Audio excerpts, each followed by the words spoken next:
پنجاب کے کسی دیہات میں ایک خوبرو قادیانی لڑکی شادی کے لیے ایک فوجی افسر کو پیش کی گئی۔ فوجی افسر نے شادی کی حامی بننے سے پہلے ایک شرط رکھی کہ وہ کبھی بھی قادیانیت قبول نہیں کرے گا۔ قادیانیوں نے اس کی شرط مان لی اور لڑکی فوجی افسر کے ساتھ روانہ کر دی۔ شادی کے بعد رشتے ناطے میں آنا جانا لگا رہا اور نرمی سے فوجی افسر کو مائل بھی کیا جاتا رہا۔ ایک دن قادیانیوں کے پوپ تشریف فرما تھے اور انہوں نے فوجی افسر کو کہا کہ آپ مرزا غلام احمد قادیانی کو نبی نہیں مانتے، نہ مانیں، لیکن ہماری ایک بات قبول کیجئے۔ آپ استخارہ کریں کہ آیا نبی اکرم صلی اللہ علیہ وسلم کے بعد کوئی نبی ہے یا نہیں، مرزا غلام احمد قادیانی سچا نبی ہے یا نہیں۔ فوجی کو زہر پلایا جا رہا تھا مگر اسے پیتے ہوئے احساس تک نہیں ہوا کہ وہ زہر کا پیالہ چڑھ چکا ہے۔ اس نے استخارہ کرنے کی حامی بھر لی۔ رات کو استخارہ کیا تو خواب میں نظر آیا کہ مرزا غلام احمد قادیانی نبی بنا ہوا ہے اور اس کے آس پاس لوگ جمع ہیں۔ صبح اٹھا تو اپنے کیے ہوئے استخارے کے مطابق قادیانیت پر ایمان لے آیا۔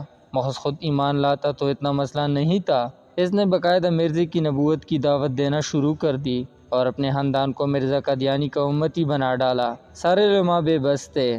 جو عالم سے دعوت دیتا تھا تو وہ کہتا میں نے کسی قادیانی کی دعوت پہ مرزے کو نبی نہیں مانا، میں نے باقاعدہ استخارہ کیا ہے اور استخارے میں مجھے قادیانی بطور نبی تک لایا گیا ہے۔ مجھے از خود خواب دیکھنے کا موقع ملا ہے۔ جب کوئی بھی عالم سے دلیل سے مطمئن نہ کر سکا تو وہ تنگ آ کر علماء سے ملنا ہی چھوڑ گیا۔ بلاخر چناب نگر کے جلسے میں مولانا یوسف لدھیانوی شہید تشریف لائے۔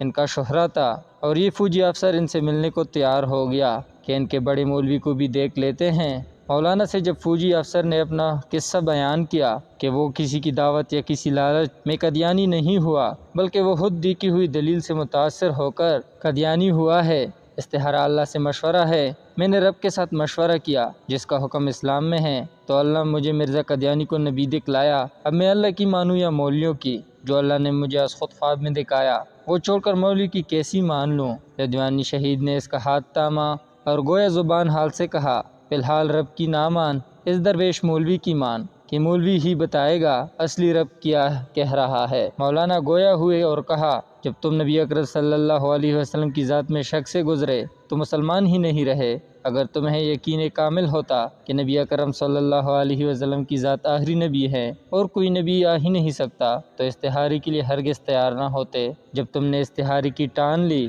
تو گویا تمہیں شک ہوا کہ سید الابرار علی آخری نبی نہیں ہیں۔ جب نبی اکرم صلی اللہ علیہ وسلم کی ذات کے حوالے سے تم شک سے گزرے تو کافر ہو گئے۔ نبی کی ذات میں شک کرنا بھی کھلا کفر ہے۔ جو ہی تم شک میں مبتلا ہوئے تو کافر ہو گئے اور حالت کفر میں تمہیں قادیانی ہی نبی نظر آنا تھا۔ فوجی افسر جھوم اٹھا دلیل سن کر اور کڑا ہو کر مولانا شہید سے لپٹ گیا۔ اسی وقت توبہ کی اور پھر سے مسلمان ہوا۔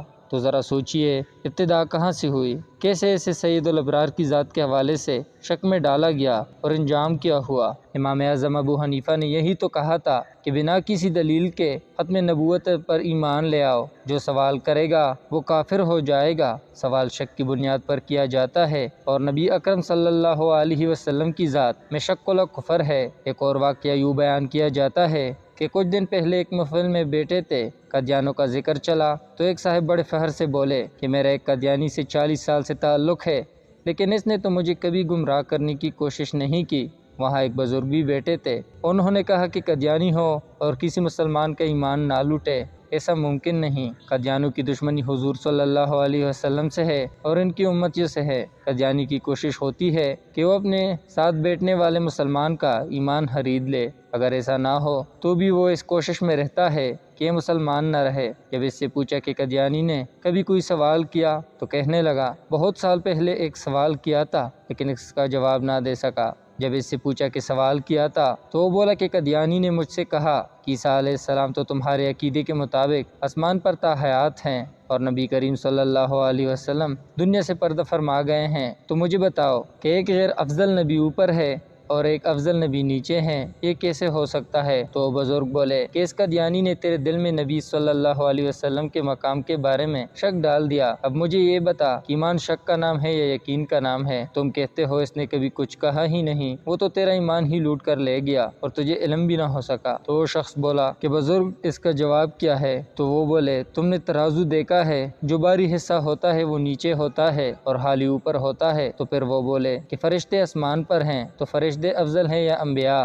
افضل ہیں؟ پھر وہ مسکرا کر بولے تو اپنے آپ کو دیکھ، تیرے سر پر ٹوپی ہے، اب پتا کہ ٹوپی افضل ہے یا دماغ افضل ہے۔ پھر وہ کہنے لگے کہ یہ مت سوچ کون اوپر ہے کون نیچے ہے، یہ دیکھ کہ نبی کریم صلی اللہ علیہ وسلم کا مقام کیا ہے، وہ زمین پر ہے، لیکن ان کے جسم سے چھونی والی مٹی اللہ کے عرش سے بھی افضل ہے۔ پھر انہوں نے کہا کہ قادیانیوں سے دور رہا کرو، یہ ایمان پر ڈاکہ ڈالنے والے لوگ ہیں، یہ خود تو جہنم میں جلیں گے، اپنے ساتھ تعلق والے مسلمانوں کو بھی جلا دیں گے۔